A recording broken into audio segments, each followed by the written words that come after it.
Hello, welcome to VNews Broadcast Daily. I'm following today's headlines. Prime Minister Nguyen Thanh Duong works with Hanoi's authorities on ways to tackle bad debt and solve problems in the property market. President Trung Tan Sang urges the healthcare sector to guarantee supply of vaccines for national immunization programs.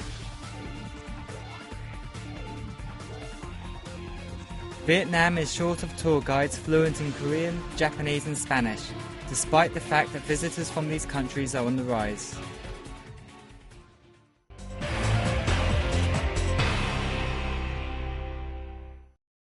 Prime Minister Nguyen Thanh Duong on December 19th advised Hanoi to mobilize resources to develop social housing and housing for people who rendered services to the country.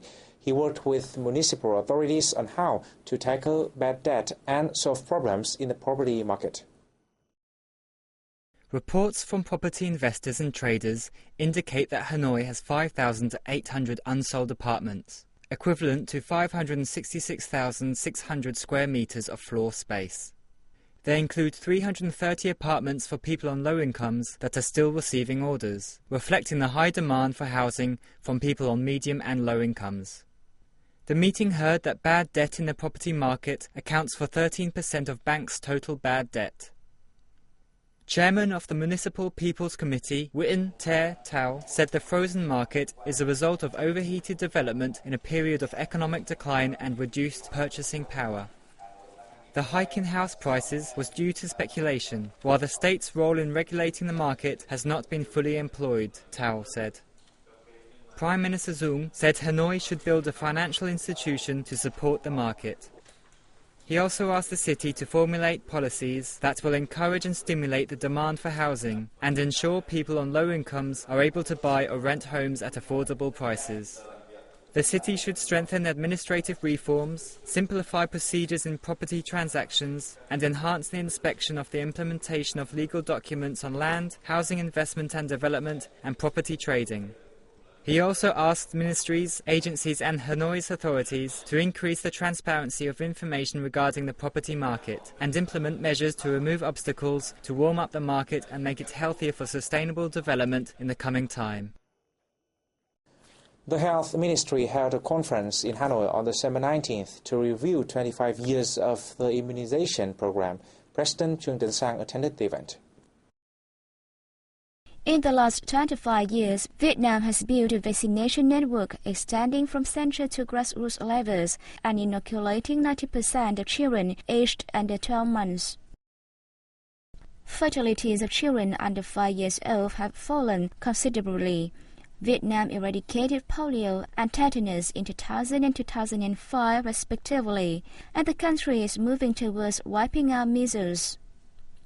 Since 2006, there have been no whooping cough fatalities, and all healthcare staff have qualifications in vaccination safety. However, the program still faces challenges, including a shortage of medical staff majoring in immunization, inadequate vaccine supply in some localities, reduced funds and declining international aid, as well as poor public awareness of the importance of vaccination.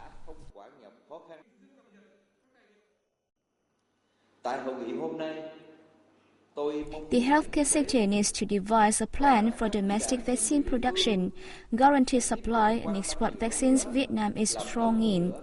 At the same time, the sector must improve the quality of preventive medical care to meet national construction and defense demand.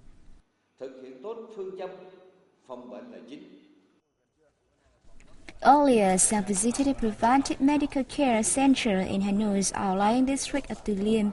He was informed of its recent achievements in improving social welfare and the quality of life in the area.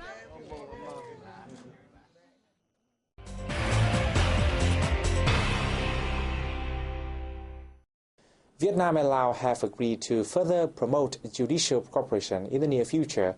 The agreement was reached during the visit to Laos by Prosecutor General of the Supreme People's Procuracy, Nguyen Hoa Binh, from December 18th to 20th. At the talks on December 18th, both sides informed each other of either country's socio-economic situation and reviewed this year's cooperation outcomes. In the coming time, the two sides will increase the exchange of delegations to share legislative and crime-fighting experience and improve training to officers and supervisors. The Vietnam Supreme People's Procuracy will continue to assist its Laos counterpart in personnel training, build curricula, and provide legal documents for research. Vietnam is short of tour guides fluent in Korean, Japanese and Spanish despite the fact that visitors from these countries are on the rise, reported the Vietnam Tourism Association at a meeting in Hanoi on December 18. Statistics show that there are 11,000 licensed tour guides nationwide. 8,000 of these have been granted international tour guide cards. However, most of them speak English only. There are not enough guides proficient in Spanish, Italian, Korean, Thai, and Japanese to meet the rising demand. According to industry insiders, the international tour guide certification's strict and unrealistic requirements as prescribed under the tourism law are the cause of the shortfall. The Association and the Vietnam National Administration of Tourism are discussing changes to how international tour guide cards are approved. We agreed that those qualified must be knowledgeable in tourism services. It was suggested that college graduates should also be eligible for the cards. On the same day, the Vietnam Tourism Association established a Japanese tour guide club to improve language skills and protect their employment rights.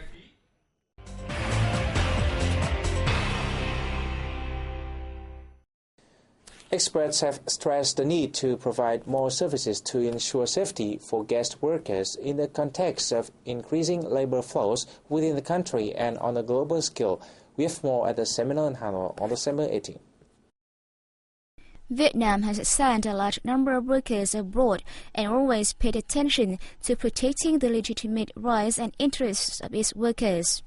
The Ministry of Labor, Work Invalids and Social Affairs has been working closely with the Ministry of Foreign Affairs and Vietnamese representative offices in other countries, as well as joint hands with international organizations to implement projects and programs to promote safe labor migration. Vietnam has a good legal system that serves as a foundation for cooperation with countries where Vietnamese guest workers make their second homes.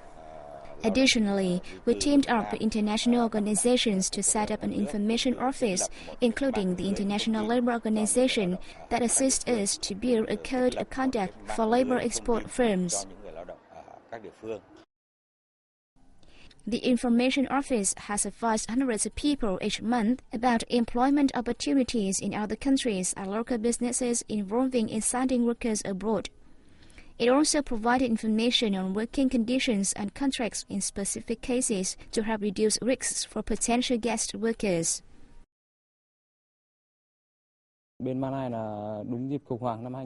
Malaysia plunged into crisis in 2006 when I earned just $75 a month too later to cover the cost of my accommodation and food. I decided to return home. My parents sent me money for my return, which cost nearly $2,000. Vietnam has sent around 500,000 people to work in 40 countries and territories around the world each year. These workers have contributed to the development of the country and their own families. They have also imported languages, cultural diversity and working experiences from their host countries when going home. Participants to the event agreed that to promote safe migration, the dissemination of information on legal labor export should be strengthened. They also urged that more measures should be taken to improve the effectiveness of migrant worker protection. Thousands of unemployed people across the country are going to receive more financial assistance to attend training courses to improve their chances of finding work. This is part of an amended decree in a bid to help people become self-reliant. Specific levels of financial assistance for different types of training courses over the course of 6 months will be various and changeable. These will be decided by the Ministry of Finance. More than 800,000 people in Vietnam receive unemployment benefits. but only 4,000 have registered for assistance to go on training courses, so more financial incentives are needed to attract people to the scheme. Procedures to claim these benefits will be shortened from 2 months to 15 days. The unemployed will also receive advice about reputable training centres. And that is the end of our news today. Thanks for watching and goodbye for now.